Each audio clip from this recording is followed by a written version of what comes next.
Olá, estamos aqui com mais um Corações e Mentes, um programa do Núcleo de Psiquiatria do Sindicato Médico do Rio Grande do Sul.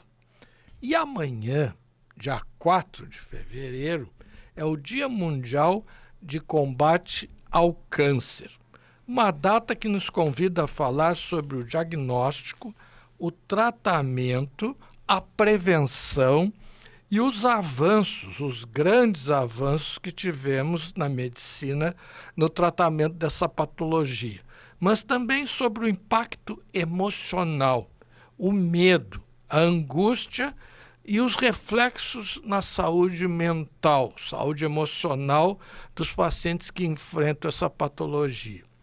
O câncer ele não atinge apenas o corpo, ele desafia profundamente o equilíbrio emocional dos pacientes, dos familiares e também dos profissionais de saúde. Para essa conversa, eu recebo o diretor do Simers e médico, o cirurgião-geral Jefferson de Oliveira, que atua intensamente em cirurgias oncológicas no Hospital de Clínicas de Porto Alegre, onde é preceptor da residência de cirurgia da Universidade Federal do Rio Grande do Sul. No dia a dia, ele enfrenta o câncer não apenas sob a ótica técnica, mas também humana. Dr. Jefferson, seja muito bem-vindo ao Corações e Mentes e é um prazer te receber. Oh, grande doutor Nogueira. Muito obrigado pelo convite. Boa tarde, bom dia, boa noite. Porque a gente não sabe quando o pessoal vai estar, em que momento do dia vai estar assistindo o programa. Mas a minha saudação aos colegas e ao público em geral, como eu digo sempre nos nossos outros programas, de Porto Alegre, Rio Grande do Sul, Brasil e mundo. Uma satisfação e uma honra estar aqui, até porque a medicina tem disso, né, doutor Nogueira? Tem a mente, que é o que nos comanda para tomar as condutas, para avaliar o que... A melhor conduta a gente sempre sabe é depois que passou, né? Mas a gente tentar ter uma previsão do que seria a melhor conduta naquele caso específico, mas tem o coração que nos guia, né, exatamente para esse momento da empatia, do cuidado com a família. Muito boa introdução e eu acrescentaria que o câncer, além de ele mexer com o indivíduo na sua parte fisiológica e na sua parte emocional, ele também mexe, talvez diferente de algumas outras patologias, ele também mexe com a família, com os amigos, enfim, todos que cercam aquele indivíduo que é acometido de câncer, seja ele qual for, toda essa coletividade que flutua em volta do paciente acaba sendo afetado por isso e eu acredito que o médico tenha que ter consciência disso para saber lidar com esse tipo de situação. E eu noto, não sei se tu, obviamente, tu sente isso, que ainda tem algumas pessoas que evitam de falar naquela doença, está com aquela doença, né? Apesar que hoje, por exemplo, nós temos Instituto do Câncer, Centro de Oncologia, né? Inclusive nos locais de tratamento está escrito com letras garrafais, né? Então o câncer ele perdeu um pouco aquele medo que causava nas pessoas em geral.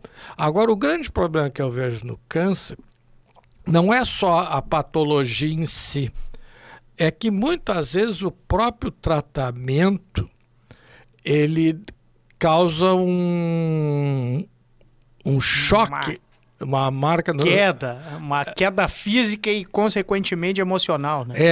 Por exemplo, no caso do câncer de mama, com as mulheres, a queda, e não só no de mama, devido ao tratamento, a perda dos pelos, né? Às vezes a retirada de algum órgão, que principalmente para as mulheres é muito importante. Então, o próprio tratamento da doença, ela também dá um certo choque. Porém, hoje a evolução do tratamento perto do que era e as perspectivas de cura mudaram assim drasticamente e tudo para melhor. Então, gostaria que o senhor falasse sobre isso. Bom, são várias perguntas em torno de um mesmo tema, vamos tentar balizar. Em relação à questão do preconceito e às vezes da vergonha de dizer que tem câncer, embora isso tenha melhorado, eu ainda percebo que tem bastante. Como diz um amigo meu que é dentista, se a gente está numa mesa, a gente estava conversando sobre essa questão da divulgação e tal, da recomendação de um paciente para o outro. Se a gente está numa mesa, numa festa, tipo um casamento, tipo uma formatura, se a pessoa colocou um implante, ou se fez faceta, se fez alguma melhora da sua estética, por exemplo, ela quer falar para os outros, ela quer mostrar aquilo ali que tá bem, mas muito raramente, e eu confesso que enquanto espectador de evento social nunca vi, alguém diz assim, mas tu nem sabe, olha só, eu tive um tumor X e me operei assim, e puxa aquela conversa. O câncer ainda é uma patologia que, embora as pessoas tenham se acostumado mais, exatamente porque tem diminuído paulatinamente essa questão da sentença de morte, né? Alguns cânceres antigamente, teve o diagnóstico, é uma sentença de morte, é só ver quando vai falecer. E isso não tem sido mais assim, paulatinamente não tem sido mais assim. Então, os pacientes eu noto que não têm mais se assustado tanto, mas eles ainda não expõem socialmente tanto quanto é a incidência real do tumor. Em relação ao tratamento, do ponto de vista cirúrgico, ele tem sido cada vez mais minimamente invasivo, né? Antigamente se fazia grandes ressecções, tanto que se tinha uma frase que dizia assim, grandes cirurgiões, grandes incisões, então se fazia grandes ressecções. As margens, se removia cadeias ganglionares extensas, se fazia tudo de uma maneira preventiva. E os estudos foram mostrando, e isso a medicina baseada em evidência, acho que foi um grande divisor de águas, foi demonstrando que eventualmente não se precisaria ser tão radical, porque se aumentaria a morbidade sem aumentar a sobrevida. Então, se vem fazendo cirurgias mais econômicas, setores mais econômicos, depois entrou a laparoscopia, que se abriu mão do corte e de um pós-operatório com dor e com grandes incisões e com uma ferida operatória grande. Depois o robô, que está aí, é uma realidade, tomou conta, cada vez é mais popular, também tem melhorado. E do ponto de vista de tratamento não cirúrgico, eu percebo que a imunoterapia foi uma coisa que fez uma grande diferença. Porque antigamente, e nem tão antigamente assim, o que se tinha era o quimioterápico citotóxico, aquele que dava o medicamento, injetava o medicamento e ele matava as células que estavam em maior reprodução, consequentemente matava o câncer, que tem uma velocidade, um turnover maior, mas todos os tecidos que também tinham uma renovação celular constante, por exemplo, o cabelo, que está sempre crescendo, unha, pele, isso sempre era muito afetado. E na segunda metade ali da década de 2010, começaram a surgir as drogas imunoterápicas. Já tinha surgido para tratamento do GIST, que é um tipo de sarcoma gástrico, com uma agressividade mais baixa. E o grande boom foi com uma droga para melanoma chamada ipilimumab. E o imunoterápico, basicamente, de uma maneira grosseira, então se tiver algum oncologista clínico aí, ou um bioquímico me assistindo, eu vou falar de uma maneira grosseira, a imunoterapia basicamente ensina o nosso próprio sistema imune a reconhecer aquele câncer como uma coisa externa e fazer um combate. Então acaba sendo um tratamento com uma assinatura digital. Ele acaba sendo o tratamento não mais do câncer do Jefferson, do Dr. Ricardo, do João ou da Maria, de uma maneira massificada. Ele passa a ser de uma maneira personalizada. É o meu câncer que vai ter a minha resposta específica, o meu tratamento e vai ter o meu prognóstico. Então eu acho que isso mudou muito. Tá, e uma coisa que eu tenho notado aí é a parte do psiquiatra, né? Aí o paciente chega lá no nosso consultório e até eu gostaria que tu deixasse assim, na tua experiência, na tua casuística, qual é o maior impacto emocional no paciente? O diagnóstico, antes a suspeita e o início do tratamento e até a escolha do tratamento, né? Porque antigamente, né, alguns pacientes diziam assim, eu vou me curar com isso ou só vou ficar sem fome, perder o gosto, vou perder cabelo, mas eu vou me curar? Ou daqui a pouco colostomia, o paciente ainda tem muito disso, né? Hoje se faz cada vez menos, né? Ostomias. Mas isso aí ainda é uma coisa que preocupa muito. O paciente ainda não... Colostomia, ele não quer saber da bolsinha e tal. E até nisso eu vou dizer que, pelo menos didaticamente, a questão do nosso ex-presidente aí, porque a gente tem como explicar, sabe a bolsinha? E ele tá aí e tal, fechou a bolsinha depois. Então isso é uma coisa que até nos ajuda. Tinha uma época que o pessoal ficava anos, né, com aquela bolsinha ali. Tem situações e situações, né? Porque depende muito da motilidade do intestino. Mas, voltando à pergunta, eu acho que o momento do diagnóstico, quando a gente dá o diagnóstico para o paciente, ainda é o pior. Quando ele está na suspeita diagnóstica, ele tem um temor, mas ele ainda tem muita esperança de que não vai ser. E quando a gente tem que dizer, tá aqui o resultado da biópsia, e eu noto isso, doutor Ricardo, e eu deixo isso, acho que talvez como meu maior recado, principalmente para as novas gerações, jovens médicos, tem que ter muito cuidado. Eu tenho muito cuidado em não despejar o diagnóstico para o paciente. Porque eu noto que tem colegas ainda que, para se livrar daquela ansiedade própria de que está com o diagnóstico do paciente, descarrega isso, passa o fardo para ele, tá aqui, tu tá com esse tipo de tumor aqui, essa situação. Eu acho que é aí que a gente tem que analisar a capacidade do paciente carregar aquele fardo sozinho. E às vezes, como ele vai fazer um tratamento, isso os anos, já são 25 anos, né?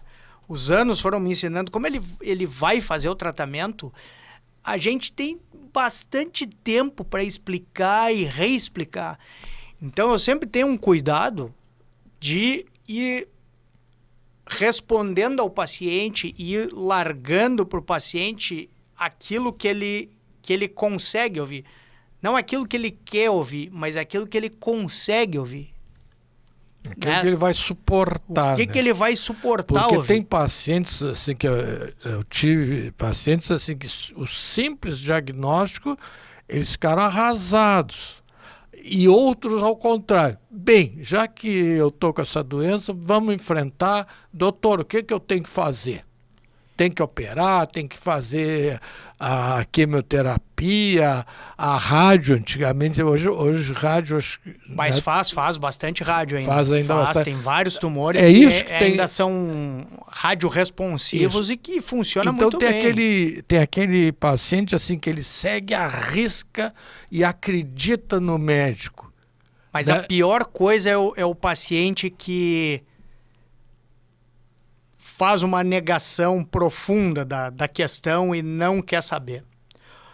Esse tipo de paciente, já tive muitos, pode dar explicação mais pormenorizada ou mais básica que for, ele vai dar uma impressão de que está entendendo tudo e de que está assimilando tudo, e no final ele não assimilou nada. Então quando eu sinto que é esse paciente, que ele não tem capacidade de carregar, porque não é que ele não quer saber, ele não tem capacidade de saber, é diferente. Não, e às vezes ele pede assim, doutor, não conte para minha família, que eu vou primeiro me organizar.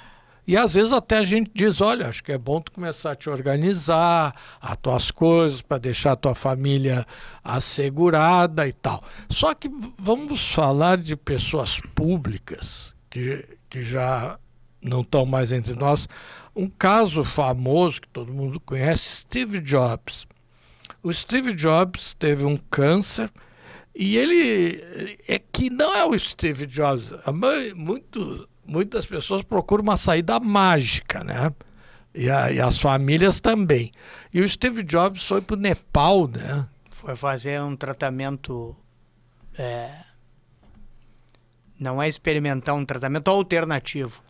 E aí voltou do Nepal já em situação que talvez se ele ficasse onde ele estivesse, onde ele morava, teria talvez o... Eu não sei detalhes do caso do Steve Jobs, né? Mas assim, eventualmente o que pode ter acontecido, e como eu disse, não sei detalhes, a medicina nos Estados Unidos ela também é um pouco mais objetiva. Eu já tive a oportunidade de estar nos Estados Unidos e percebo, talvez por uma questão de judicialização, que eles são mais pragmáticos nessa relação médico-paciente. Eles dão mais informação sobre prognóstico. Eles utilizam mais a estatística no dia a dia como informação. E não sei qual era o estadiamento do Steve Jobs, mas talvez tenham dito, olha, nesse estadiamento, assim, na sua idade, com esse tipo de comprometimento, com esse resultado de exames de imagem, o seu percentual é X. E talvez fosse um percentual baixo e talvez ele tivesse pensado, bom, se eu vou falecer com a medicina tradicional, vou procurar uma alternativa. Eu não sei, já teve gente que me disse que ele perdeu uma oportunidade e que, na verdade, o tumor era operável e tá. Sinceramente, eu não sei. Mas não, no dia a dia eu não tenho visto muito isso. Agora, eu tento, nem sempre é possível. Até porque, geralmente, o cirurgião, ele recebe o paciente, na imensa maioria das vezes, já com a biópsia e já com o resultado e já procurando para fazer o tratamento. Mas, eventualmente, a gente tem que dar esse diagnóstico. Vem lá com uma suspeita, fez a biópsia e a gente tem que dar o diagnóstico.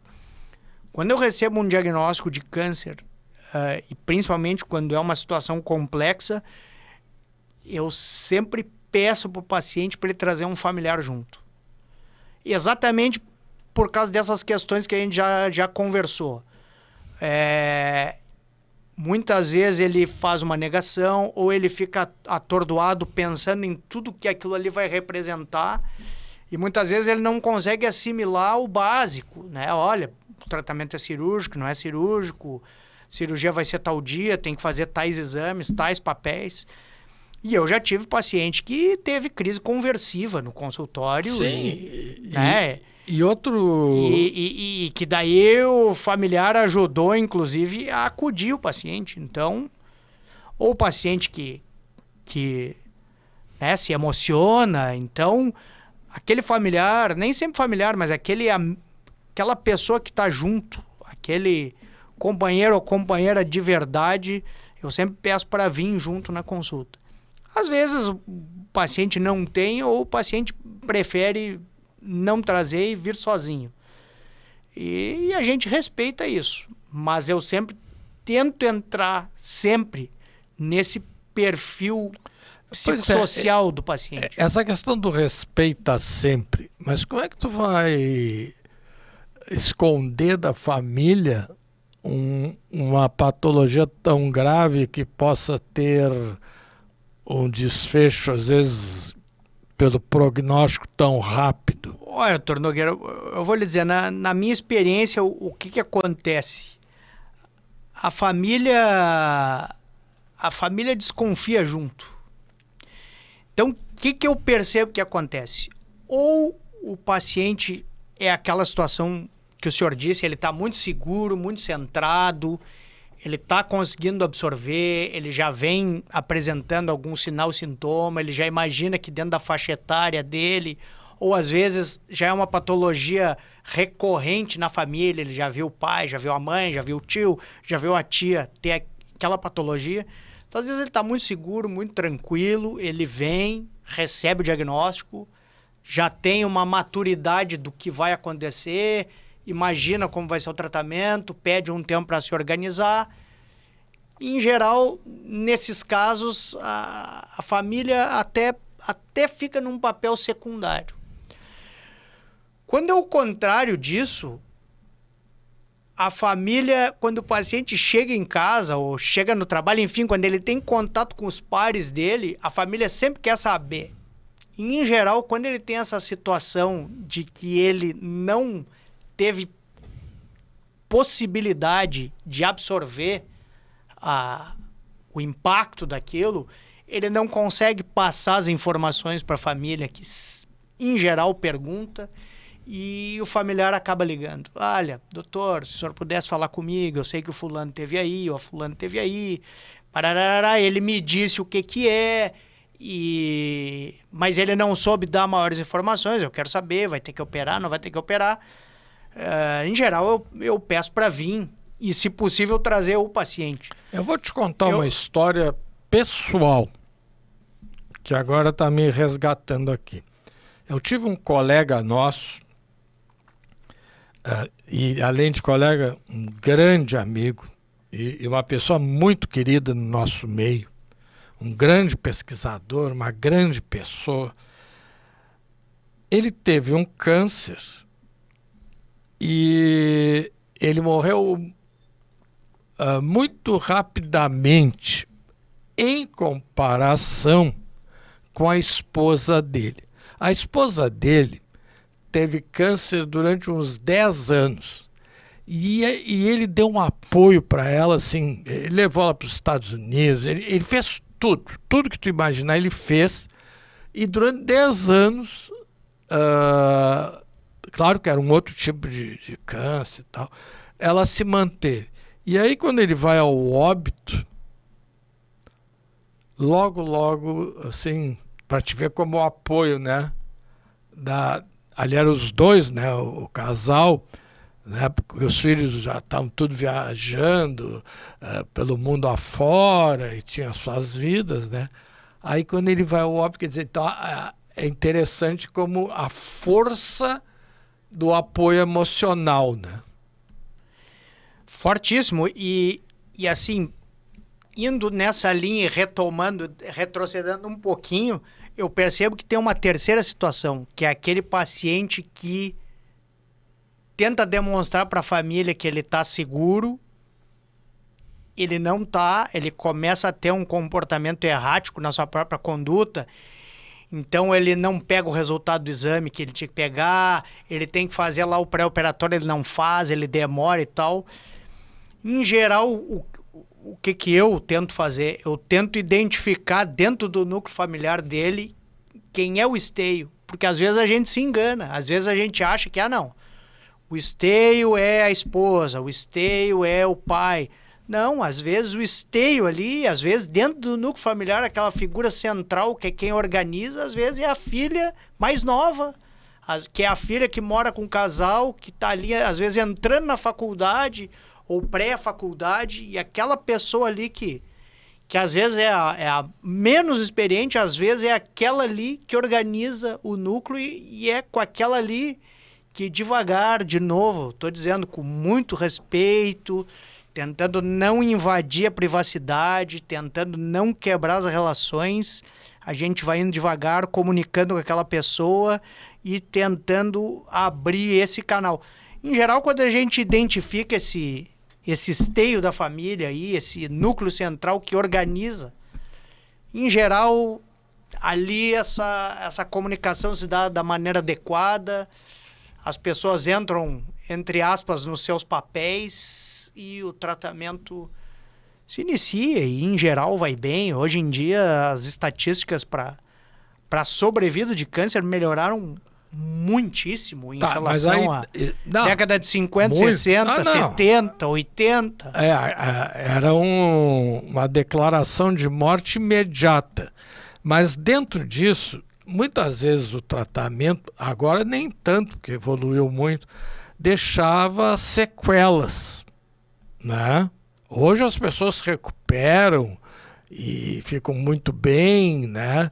Mas às vezes tem sequelas, assim, importantes. E eu noto, Dr. Nogueira, que isso é uma questão cultural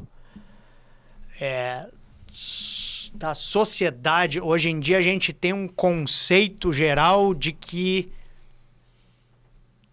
todo mundo pode tudo, só basta uma oportunidade. E então eu noto, né, que a baixa tolerância com frustrações que a gente tem comentado, que vem tomando conta da sociedade, e vamos ver o que vai vir para o futuro, né? Mas a gente se depara com temas de palestra, de internet, talvez já tenha sido debatido aqui, das crianças tendo menos tolerância à frustração e tal, mas isso tem acontecido de maneira geral.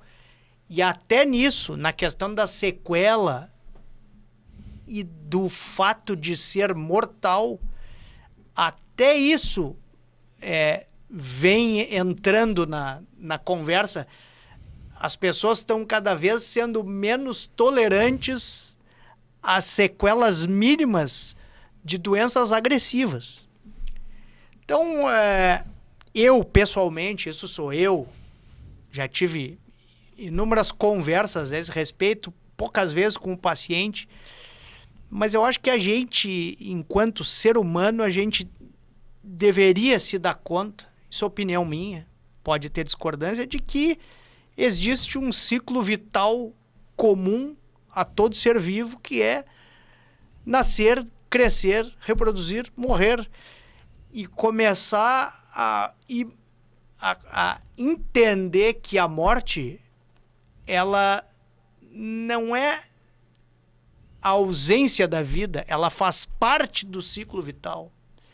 E eu acho que quando a gente encara isso, que a gente não quer morrer, a gente não quer abandonar, mas que aquilo ali faz parte de um ciclo biológico, eu tenho a impressão de que isso dá mais conforto.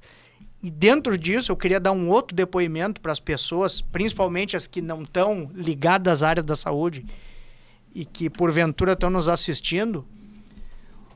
O momento do desenlace, o momento da morte, o momento do câncer terminal, quando está indo para a fase paliativa, eu noto que as pessoas têm muito medo do que vai acontecer. E eu, enquanto médico jovem, lá no início, também tinha essa ansiedade. E o que a vida foi me ensinando? Que como a morte faz parte do ciclo vital, em geral, claro que tem exceções, morte acidental, ou uma família que tem um núcleo de relações diferente ou mais peculiar, mas em geral, quando acontece o desenlace do paciente, o paciente está com câncer, o câncer progride e o paciente acaba falecendo, acaba nos deixando, como se completa o ciclo vital, em geral o que acontece, o que eu presencio, não é um desespero, é uma paz. Pois é, mas só que aí tem um pequeno detalhe. O câncer em crianças. E a gente tem... Isso é bucho.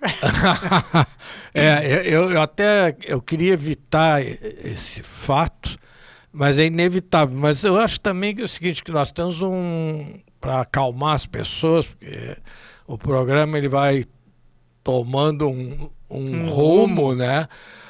O transplante de medula, né? Porque eu acho que dos cânceres mais comuns em crianças, tem também sarcomas, né? Sarcomas ósseos, e inclusive, mas é um tipo de câncer, sarcoma ósseo, que com cirurgia tem uma bela resposta. E entre os tumores ósseos de criança existe uma pleiade também, existe uma variabilidade.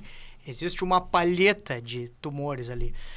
Mas o que eu acho que assim, tem que ficar de recado, a criança, às vezes, contrário do adulto, a criança ela é muito resistente às sequelas e para-efeitos do tratamento, né? Então a gente percebe que o índice de cura acaba sendo muito maior em criança. E no caso assim porque a criança aguenta o tratamento. A criança tem organismo jovem, célula que se reproduz, que funciona bem. E o transplante de medula, né? No caso... resposta é boa. Então, então o pessoal... vão aqui amenizar e dar uma esperança, né? Dá uma grande esperança. A imensa maioria daquelas crianças que a gente vê ali e tal, muitas vezes sem cabelo, abatida, pálida, a imensa maioria daquelas crianças termina curando e voltando a sua vida normal. Agora as consequências emocionais na criança, né? Porque o tratamento, como qualquer tratamento, às vezes eles ficam muito tempo no hospital. Às vezes viram uns mini doutor. Exatamente, não. Eles ficam um tempo e é muita injeção, uma simples injeção já é uma dor, né? E eles têm que se submeter àquilo tudo e deixar de ter a sua vida normal de qualquer criança, né? E eu percebo que muitas dessas crianças terminam indo para a área da saúde. Ah, sim. Muitos. Porque elas sobreviveram vamos dizer, ao pior, né? E aí entra uma outra questão. O mapeamento. Né? Então, por exemplo, a pessoa teve a doença e ela tem que fazer um mapeamento de quanto em quanto tempo? O senhor diz o controle? Isso. Da recidiva? Aí varia de tumor para tumor, se ele é do aparelho digestivo, se ele não é do aparelho digestivo. E tem muita questão da genética, mas, assim, eu advirto a população, a maioria dos tumores, eles não são... Eles podem ter uma tendência familiar, mas eles não são de aparecimento familiar obrigatório. Pois é. Muito raro ter um câncer familiar mesmo. Pois é, agora o fato é que, devido a tudo isso, a pessoa que já teve a patologia, ela sempre tem uma espada de Damócles na sua cabeça, achando o seguinte, pode voltar, né? E tá sempre, então quer dizer, é uma situação, né? Por isso que a gente diz que a gente tem que viver o hoje, o aqui e agora. É difícil. Eu tento dizer o seguinte para os pacientes. Eu tento dizer para eles assim, não, fica tranquilo, tu vai vir aí pra gente bater um papo e tomar um café. E neste inteirinho tu vai me trazer uma tomografia. Pois é, mas agora eu acho também, tenho certeza absoluta, que o que a gente tem que preconizar é a prevenção. né? E a prevenção funciona. Só que nessa questão da prevenção tem duas colunas, os mitos e as verdades. O mito de quem procura acha. Pois é, mas quem procura cedo e acha cedo é o que mais cura, né? Não, mas também eu falo assim, hoje eu recebi uma notícia, porque agora com a internet tudo aberto, relacionado a alimentos. Né? Por exemplo, no Rio Grande do Sul tem muito câncer de mama. Por que tem muito câncer de mama? Tem N fatores, mas o fator genético ele é o mais preponderante. Tá, e essa questão dos alimentos? E não o fator genético pura e simplesmente. Uma tendência ao organismo fazer mutações. E isso é em função do... Cada vez vai aparecer mais doença, neoplasia maligna, que é o câncer, porque à medida que a fábrica vai, ela acaba cada vez mais fazendo peças que não são as mais adequadas, que não são as peças perfeitas, e o nosso controle de qualidade para deixar passar aquela peça imperfeita também vai piorando. Então, eu refuto como um fator de uma tendência, mais do que um fator genético, de uma tendência. Eu não vejo...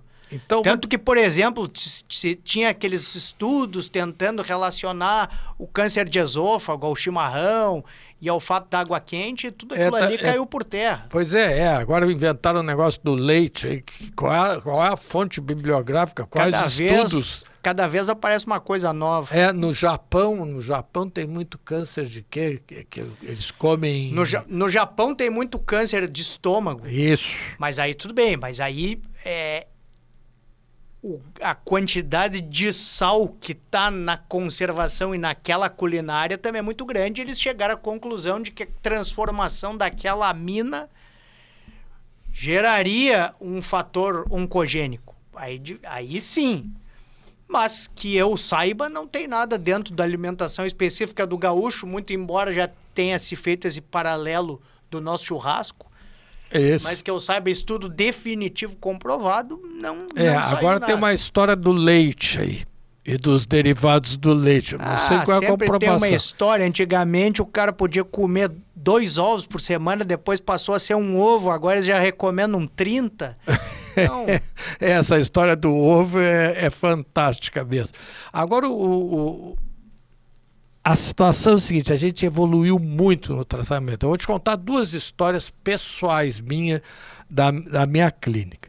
Eu tinha uma paciente de 18 anos de idade que fez um câncer, foi internada na Santa Casa, aqui de Porto Alegre, e o prognóstico dela era de 6 meses de vida, né? E eu me lembro que até sempre assim, né? Nessa hora incumbe o psiquiatra para informar a família, né? Ai. E era uma menina de 18 anos, certo? Vê bem, na Santa Casa lá estava. E uma senhora de 76 anos, que tinha um câncer também terminal, lá no Conceição. Para sorte dessas 2 pessoas, veio uma equipe aqui que estava fazendo uma pesquisa no mundo inteiro, e elas entraram no protocolo. Essa equipe ganhou o Prêmio Nobel de Medicina com aquele estudo. E as 2 estão aí lindas e faceiras. E essa minha paciente, que tinha na época 18 anos, ela tinha um cabelão, assim, ela perdeu o cabelo tudo, né? E ela agora está com o cabelão de novo. Então, quer dizer, a gente não pode aceitar, assim, esse destino, que quando não tinha o que fazer. E eu disse assim, eu tive acho que Deus me iluminou. Eu não vou falar para a família que tinha... o prognóstico era tão ruim. De Não, é 6 meses, aí tu que tem que falar. Eu digo, mas peraí, por que eu tenho que falar? Porque tu é o psiquiatra dela. Eu digo, não, peraí. E eu, não sei o que me deu, eu digo, não vou falar. Olha, a imunologia tá aí. E é aquilo que eu já conversei aqui na entrevista. O nosso sistema imune, ele é fantástico. E a capacidade que ele tem, a gente ainda não conhece. Talvez seja ilimitada. De fazer o reconhecimento e da quantidade de mecanismos que ele lança a mão para acabar com qualquer patógeno, entre eles o câncer. Então, por exemplo, na área de melanoma, que entrou muitas drogas experimentais que acabaram indo para o mercado, que foi um tipo de tumor maligno, que, como a gente conversou antes, era sentença de morte. E era muito agressivo, né? O melanoma. Quem já viu, já teve a oportunidade de presenciar aquele paciente que está com múltiplas metástases na pele, cheio de nódulo. Quando ele usa um tratamento experimental desse e responde, porque essa frustração às vezes também acontece. O paciente é listado, ele tem a mutação X lá, do RNA dele, ou do BRAF. A droga para ele que provavelmente vai funcionar é essa aqui. Quando não funciona, é um desastre. É uma situação muito intranquila. Agora, é impressionante. Quando a medicação funciona, parece um milagre mesmo. Então, eu imagino que tenha sido dentro dessa linha. O tratamento experimental que, naquele grupo, com aquela situação, teve resposta de 100%. Isso é muito satisfatório. Não, é uma coisa assim que a gente se sente no ar, assim, né? Dr. Jefferson de Oliveira, nós só temos aqui a agradecer a sua participação, com a sua clareza, sua objetividade. E eu acho que o que fica desse programa, né, pena de não ter mais tempo, né, o nosso presidente Marcelo Matias, acho que vai ter que nos dar mais tempo, mais uns minutinhos. Mas lamentavelmente, então eu queria deixar aqui lhe pedir as suas despedidas. Mais uma vez agradecer a oportunidade de estar nesse programa aqui, esse programa que tem tantas visualizações aqui no nosso canal, se não é o recordista, é dos recordistas.